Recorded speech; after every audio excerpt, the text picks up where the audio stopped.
समाज और धर्म सुधार आंदोलन। कई चिंतकों के बारे में हमने पढ़ा और कई चिंतक अभी पढ़ने बाकी है। कई नहीं बल्कि कुछ ही बाकी रह गए हैं। आप लोग बोर हो होंगे, है ना, कि कितना ही समाज धर्म सुधार आंदोलन पढ़ा रहे हैं। क्या फैक्ट्स देख के आपको बोरिंग लग रहा है?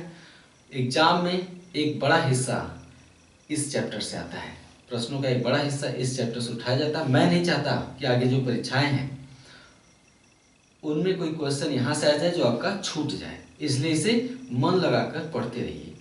इस चैप्टर का एक और महत्व है, आने वाले समय में हम जब भारत में राष्ट्रीय चेतना का विकास देखेंगे, भारत में राष्ट्रीयता का विकास कैसे होता है और उस राष्ट्रीयता के विकास के परिणाम स्वरूप भारत में भारतीय राष्ट्रीय कांग्रेस जैसे संगठन की स्थापना हुई, तो वास्तव में राष्ट्रीय चेतना के विकास में समाज और धर्म सुधार आंदोलन ने एक बड़ी भूमिका निभाई।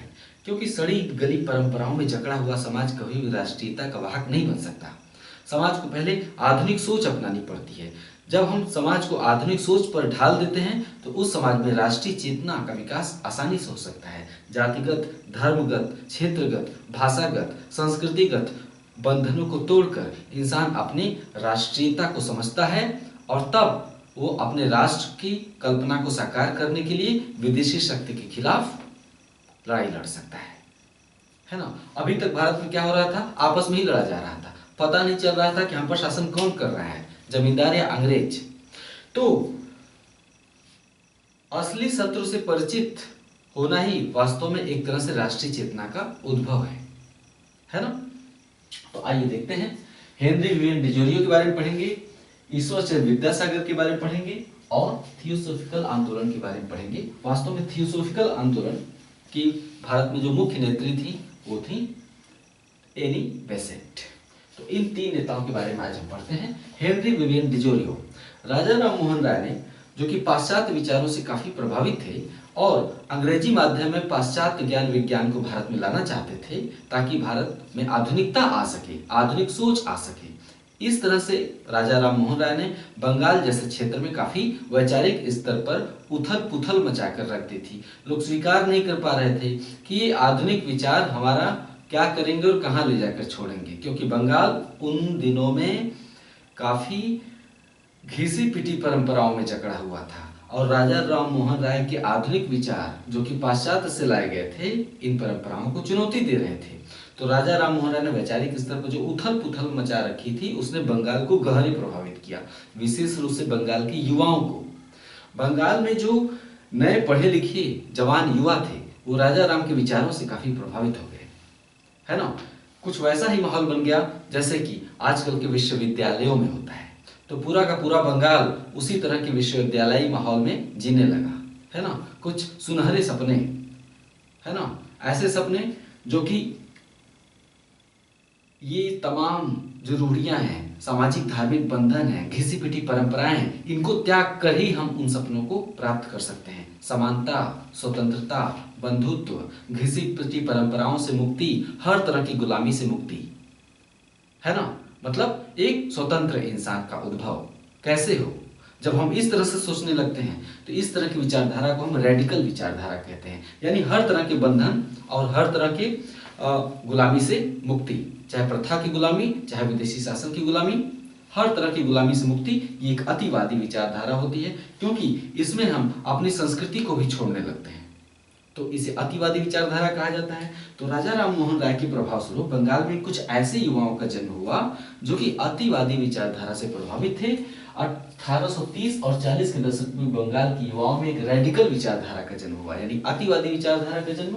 इसे ही यंग बंगाल आंदोलन कहा जाता है।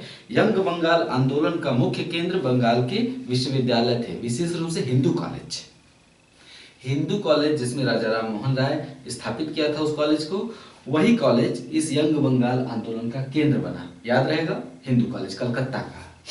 तो इस आंदोलन का नेतृत्व जो युवा कर रहा था उसका नाम था हेनरी विवियन डिजोरियो। हेनरी विवियन डिजोरियो पाश्चात्य मूल के थे, यूरोपीय मूल के थे, लेकिन भारत में रह गए थे। तो ऐसे इंडियन को क्या कहा जाता है? Anglo Indian. तो हेनरी विवियन डिजोरियो एंग्लो इंडियन थे जो कि कलकत्ता के हिंदू कॉलेज में 1826 से लेकर 1831 तक प्राध्यापक के रूप में कार्य किए। 5 वर्षों के अध्ययन अध्यापन काल में इन्होंने कलकत्ता और बंगाल को काफी गहरे प्रभावित किया।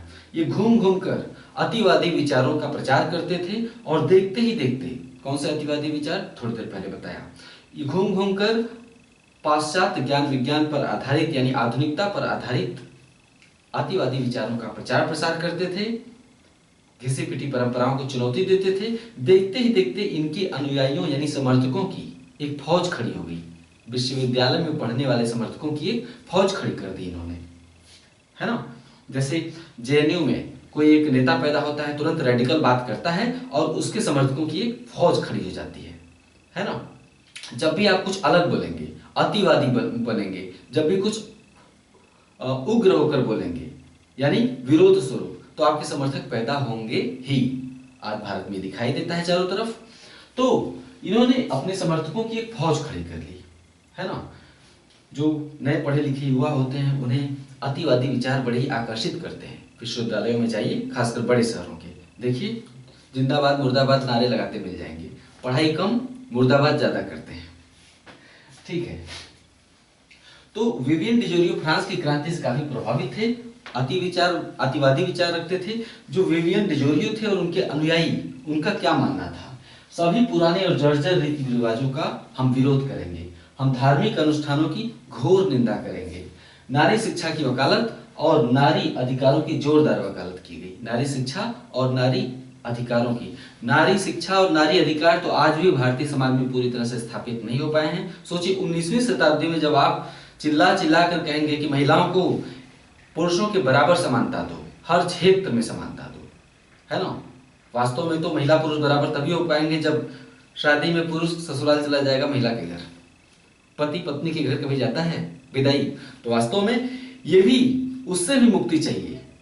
इतना ज्यादा जब हम परंपराओं से मुक्ति पाने लगते हैं तो समाज हमसे नाराज होने लगता है कि ये तो खुली चुनौती दे रहा है ना। तो कट्टर हिंदुओं द्वारा घोर विरोध किया गया। परिणाम ये हुआ कि 1831 में डिजोरियो को 1831 में डिजोरियो को हिंदू कॉलेज से निकाल दिया गया। कुछ बीमारियों के चलते डिजोरियो की 1831 में ही स्वाभाविक मृत्यु हो जाती है। इनके बाद ही ये आंदोलन, जो यंग बंगाल आंदोलन था, शिथिल पड़ गया। उसको ले चलने वाला कोई नहीं रहा, दो कारणों से। एक तो उसका सबसे शक्तिशाली नेता की मृत्यु हो गई, दूसरे अतिवादी विचार हलचल तो मचा सकते हैं लेकिन बहुत दूर तक नहीं जा सकते। क्यों? क्योंकि समर्थकों की फौज उनकी सीमित ही रहती है, बहुत बड़ी मात्रा में नहीं हो सकते हैं समर्थक। Society for the acquisition of knowledge, debating club, बंग हित सभा, ये तीन संस्थाओं की स्थापना डिजोरियो ने की थी। कौन कौन से? Society for the acquisition of general knowledge, debating club और बंग हित सभा। किस लिए की थी? समाज में सुधार लाने के लिए। कैसा सुधार? पुरानी जर्जर परंपराओं से मुक्ति, आपस में वाद विवाद द्वारा कुछ नए विचार पैदा करने के लिए। ईश्वर चंद्र विद्यासागर बंगाल में 1840 और 50 के दशक में सक्रिय थे। 1840 और 50 के दशक में ईश्वर चंद्र विद्यासागर काफी सक्रिय रहे। ये स्त्री शिक्षा, है ना, महिलाओं को शिक्षित करना। एक तरह से आप देखेंगे इस काल के जितने भी चिंतक थे वो मूर्ति पूजा विरोध, वही घिसी पिटी परंपराओं का विरोध, विधवा पुनर्विवाह के समर्थक, जाति प्रथा के विरोधी, छुआछूत के विरोधी, ये परिचय देने वाली बातें नहीं है। एक तरह से इस काल में जितने भी नेता रहे उनके गुण, धर्म और लक्षण लगभग एक ही तरह है ना। तो कोई बड़ी बात नहीं है। लेकिन ईश्वर चंद्र विद्यासागर ने विशेष रूप से स्त्री शिक्षा और विधवा पुनर्विवाह के लिए सशक्त आंदोलन चलाया। ईश्वर चंद्र विद्यासागर कम से कम 45 बालिका विद्यालयों से जुड़े थे। 35 बालिका विद्यालयों से जुड़े थे। किसी को वित्त पोषण कर रहे थे और किसी को नैतिक समर्थन प्रदान कर रहे थे और किसी की स्थापना में भाग लिए थे। इस तरह से करके 35 बालिका विद्यालयों से जुड़े हुए थे। ये चाहते थे कि जो भारतीय बालिकाएं हैं उनको अंग्रेजी माध्यम में पाश्चात्य ज्ञान विज्ञान से शिक्षित किया जाए, यानी उनकी शिक्षा का आधार क्या हो? अंग्रेजी माध्यम में पाश्चात्य शिक्षा। अब पाश्चात्य शिक्षा पाने वाली लड़की या महिला कैसी होगी? बिल्कुल पाश्चात्य जैसी हो जाएगी, अमेरिकन या ब्रिटिश जैसी सोच। अमेरिकन और ब्रिटिश जैसी सोच वाली महिला क्या अपने पति का पैर दबाएगी? क्या घर में झाड़ू लगाएगी? क्या तुलसी को पानी डालेगी? क्या सुबह एक कप चाय बना के अपने पति को देगी? नहीं देगी। क्यों? क्योंकि पाश्चात्य शिक्षा पाके उसके अंदर समानता के भाव आ जाते हैं। तो इनके इन प्रयासों तो इन्होंने क्या किया कि पाश्चात्य शिक्षा में, पाश्चात्य ज्ञान विज्ञान की शिक्षा में महिलाओं को पारंगत करने के लिए बालिकाओं को पाश्चात्य अंग्रेजी शिक्षा देने के लिए कलकत्ता में बैथुन कॉलेज की स्थापना हुई। इन्हीं के प्रयासों से बैथुन कॉलेज की स्थापना कलकत्ता में किसके प्रयास से हुई थी? ईश्वर चंद्र विद्यासागर के प्रयास से। क्यों हुई थी? बालिकाओं को पाश्चात्य शिक्षा देने के लिए, है ना। परिणाम ये हुआ कि जो बंगाल के लोग थे, खासकर अभिभावक लोग, लड़कियों के माता पिता, इनसे नाराज हो गए कि ये तो हमारी लड़कियों को बिगाड़ कर रख देगा। अगर लड़कियां पाश्चात्य शिक्षा पा लेंगी तो अपने पतियों को गुलाम बना देंगी तब तो, है ना। तो अभिभावकों ने इनका काफी विरोध किया था उस समय। ईश्वरचंद्र विद्यासागर का विधवा पुनर्विवाह के लिए इन्होंने जो सशक्त आंदोलन चलाया था, उसी के परिणाम स्वरूप लॉर्ड कैनिंग की सरकार ने 1856 में विधवा पुनर्विवाह एक्ट पारित किया, है ना। विधवा पुनर्विवाह एक्ट कब पारित हुआ था? 1856 में लॉर्ड कैनिंग सरकार द्वारा। इन्हीं के प्रयासों से, यानी इस एक्ट के बनने के बाद विधवा विवाह को कानूनी स्तर पर मान्यता मिल गई। थियोसोफिकल सोसाइटी या थियोसोफिकल आंदोलन। थियोसोफी एक तरह से गुह्य विद्या होती है। गुह्य यहाँ पे लिखा हुआ है, गुह्य विद्या। गुह्य विद्या मतलब एक तरह से दूसरी भाषा में ब्रह्म विद्या। थियोसोफी, थियोसोफी मतलब ब्रह्म विद्या या गुह्य विद्या। ये थियोसोफी या ब्रह्म विद्या होती क्या है? मनुष्य में कुछ ऐसी चमत्कारिक शक्तियां हैं कि मनुष्य अगर चिंतन में लीन रहे, ध्यान और योग करे और चिंतन में लीन रहे तो वो ईश्वर से संपर्क साध सकता है। आपने देखा होगा फिल्मों में, खासकर हॉरर मूवीज में, कोई आंख बंद करके देर तक एक मोमबत्ती जलाकर एक महिला बैठी रहती है और जो लोग मर गए हैं उनकी आत्माओं से संपर्क साधने का प्रयास किया जाता है। तो ये भूतहा कहानी नहीं है लेकिन गुह्य विद्या का मतलब यही होता है कि मनुष्यों में ऐसी शक्ति है कि अगर हम ईश्वर का ध्यान लगाएं, अपने अंदर हर्षोन्माद का अनुभव करें, उल्लास का अनुभव करें, ईश्वर में लीन रहकर, तो हम ईश्वर से संपर्क साध सकते हैं। इसी को हम कहते हैं गुह्य विद्या। कुल मिलाकर के मानसिक शांति के लिए किया जाता है। धर्म, दर्शन और गुह्य विद्या पर आधारित आंदोलन था। कौन सा? थियोसोफिकल आंदोलन। मनुष्य के भीतर कुछ चमत्कारिक शक्तियां हैं और ध्यान योग चिंतन के माध्यम से मनुष्य ईश्वर से संपर्क बना सकता है। यही थियोसोफिकल आंदोलन का आधार था। इसकी शुरुआत मैडम ब्लावत्स्की और कर्नल आलकाट ने किया। मैडम ब्लावत्स्की रूस की थी, ठीक है, और कर्नल आलकाट अमेरिका के रिटायर्ड फौजी थे। यानी एक अमेरिका के रिटायर्ड फौजी और दूसरी अमेरिकी रूसी महिला, इन दोनों ने मिलकर 1873 में न्यूयॉर्क में थियोसोफिकल सोसाइटी की स्थापना की। थियोसोफिकल सोसाइटी की स्थापना कहाँ हुई थी? ध्यान दीजिएगा, अडयार में नहीं हुई थी, न्यूयॉर्क में हुई थी 1873 में। ये दोनों भारतीय संस्कृति से गहरे प्रभावित थे। भारतीय संस्कृति गहरे प्रभावित थे तो थियोसोफिकल सोसाइटी की जब न्यूयॉर्क में स्थापना की तो कुछ ही दिन भारत घूमने चले आए। भारत घूमने चले आए तो इतना ज्यादा प्रभावित हो गए कि 1882 में मद्रास, दक्षिण भारत मद्रास है ना, 1882 में मद्रास के निकट अडयार नामक स्थल पर ही इन्होंने थियोसोफिकल सोसाइटी का मुख्यालय स्थापित कर दिया। तो इन्होंने जो आंदोलन शुरू किया था उसका मुख्यालय कहाँ हो गया? मद्रास के निकट अडयार में। आंदोलन की सदस्य एनी बेसेंट बनी। कब बनी थी? लगभग 1878 में। 1878 में ये आंदोलन की सदस्य बनी थी। स्थापित कब हुआ था? 1873 में। 1878 में एनी बेसेंट आंदोलन की सदस्य बनी, है ना। ये 1893 में जो शिकागो में, अमेरिका के शिकागो में प्रथम धर्म सम्मेलन हुआ था जिसमें विवेकानंद ने भाषण किया था। तो प्रथम विश्व धर्म सम्मेलन जब हुआ था तो उसमें भाग लेने एनी बेसेंट भी गई थी।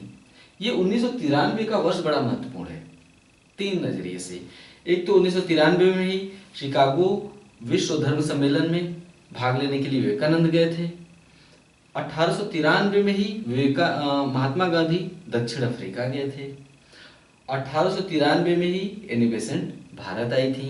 यानी 1893 में 3 लोगों ने भ्रमण किया था अलग अलग देशों में। तो एनी बेसेंट शिकागो में भाग ली धर्म सम्मेलन में। उसके बाद 1893 में ही एनी बेसेंट भारत आ गई। भारत में आकर उन्होंने अडयार में रहकर थियोसोफिकल सोसाइटी का प्रचार प्रसार किया।